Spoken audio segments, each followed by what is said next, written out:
After the international break in the fourth round of the Premier League, Arsenal beats Tottenham 1-0 in North London derby at Tottenham Hotspur Stadium. For the Lilywhites, it was third consecutive home defeat to the Gunners since 1987. Let's take a look at the tactics both managers prepared for this match. Welcome to Behind the Game. 4, 3, 2, 1. Behind the Game. I suspected it would be a tough game for Arsenal due to the absence of Declan Rice, who received a red card in the previous round against Brighton, and Martin Odegaard, who is treating an ankle injury sustained during the National League match. Odegaard is not a player who can be easily replaced. His impact on Arsenal play is immense. Since the start of the 23-24 season, he's been leading in terms of chances created, passes into the box, and possession won in the final third. You can't just take Odegaard out and bring another midfielder off the bench without losing quality, which is why Arsenal wasn't as creative this week as in the previous ones. Before the match, BBC suggested that midfield mistake and set pieces could be key to victory in the North London derby, and they were right, as most of the really good chances were created that way. But let's start from the beginning. Arsenal lineup in the 4-3-3 formation with a few changes. Jorginho replaced Odegaard and Martinelli came in for Rice. Up front were Saka, Havertz and Trossard with no changes in defense. Postecoglou also didn't change the formation but made 4 changes. Odobert, Dragusin, Bissouma and Sarr out, with Solanke, Van der Ven, Bentancur and Johnson coming in. Arsenal approached the press a little indecisive. The highest positioned players, Trossard, Havertz and Saka, didn't immediately press high on the defenders but waited for their move, and Tottenham had a plan for this. Udogie, positioned centrally, would drop to the side when Saka approached, creating a passing line. With this, they passed into the Gunners' half quite easily.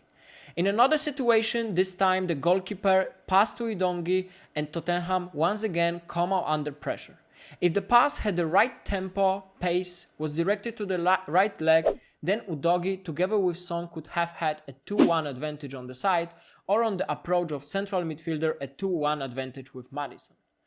That was Tottenham's problem. While they got out of the pressure quite easily, they struggled to create numerical superiority on the wings. When Arsenal was in a hybrid pressing, they only sent 2 players high, Trossard and Havertz. Tottenham also deal with it, with Bentancur dropping deep to join the central backs, creating a 3-2 advantage which allowed them to move into the Arsenal half. In the first 30 minutes, Tottenham had around 70% possession. Arteta probably didn't like this and pushed his team to press even harder and move higher up the pitch. There is a 40-minute and let's see where Saliba is. He follows Maddison all the way to cut the passing lines, forcing Tottenham into a corner, which resulted in a corner kick for Arsenal.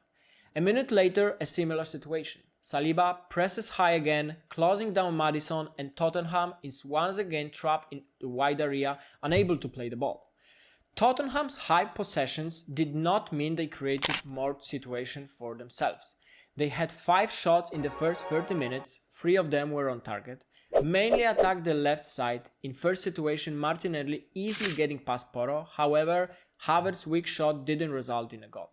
In the second situation, Martinelli is one-on-one with the goalkeeper and he should have scored a goal, but he hits right at the goalkeeper. Even with so much possession, Tottenham didn't create many clear chances. They took 5 shots, only 1 on target. They moved too slowly in their position attacks.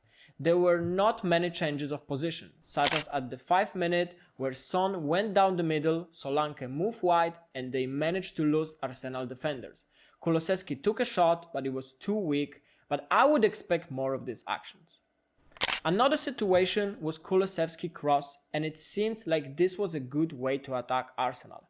Strong, flat pass at waist high. If there had been more such crosses, they would certainly have done more danger. There were 34 crosses in the whole game. Here you can see Tottenham's map, successful and unsuccessful crosses. In total, they had 26. Which once they lead to a shot, only 2. It was not a good idea to play long, high crosses against the tall Saliba and Gabriel. Arsenal, on the other hand, had 8 crosses, 2 of which were accurate. both from Saka and Martinelli, resulted in shots. Tottenham crosses were not well prepared, or the ball landed in a zone where the forwards were not positioned. And here is an example. Kulusevski escaped Jorginho and crossed to the far post, but no one was there. The only free zone is the one at 16 meters, and that's where the unmarked Maddison waits, to whom the ball should have been played. In another positional change, Jorginho again failed to mark Kulusevski, who delivered another cross into the box with 5 Arsenal players there. Again, we see the free space at the 16 meters where a Tottenham player should have been to receive the ball. That's also where the ball should have been sent, because it seems like it would be easier to shot from that position. Now, here's Jorginho losing the ball in the midfield, which led to a Tottenham counter-attack. Johnson crosses into the box, and this time it made sense, as there were 3 Tottenham players in the box. This was one of the 2 shots out of those 26 crosses. As Tottenham pressed, they took control of the game and they had a very high ball possession. Then, the 64th minute comes and Arsenal have a set piece, exactly the one that Postecoglou is not interested in. In the Premier League, a corner kick is no longer football. It's wrestling, a bloody battle for position and space. Take a look on Romero. He left Gabriel behind, didn't reach out, he doesn't feel where he is. In addition, Gabriel pushes Romero away, getting space, and does score a goal. Here we can better see Romero watching Gabriel give Arsenal the 3 points. You have to admit he had the best view of that goal. After the goal, the game didn't change. Tottenham kept attacking, crossing, and gaining possession. In the final minutes, they reached around 76% possessions, but nothing came of it. Arsenal wasn't pretending to play football, they simply wanted to get to the end. It was ugly, but effective. In the 84th minute, we see a perfect example of how Arsenal defended with the entire team inside their own box. Tottenham had no way other than crosses and thus lost their second match in a row. The result of this match has built Arsenal up even more as a team. A derby win always tastes different. However, Mikel Arteta faced a tough challenge ahead with a Champions League match against Atalanta on Thursday and a Premier League clash with Manchester City on Sunday. Meanwhile, Tottenham has had their worst start in 10 years, losing 2 matches in a row, earning just 4 points in 4 rounds.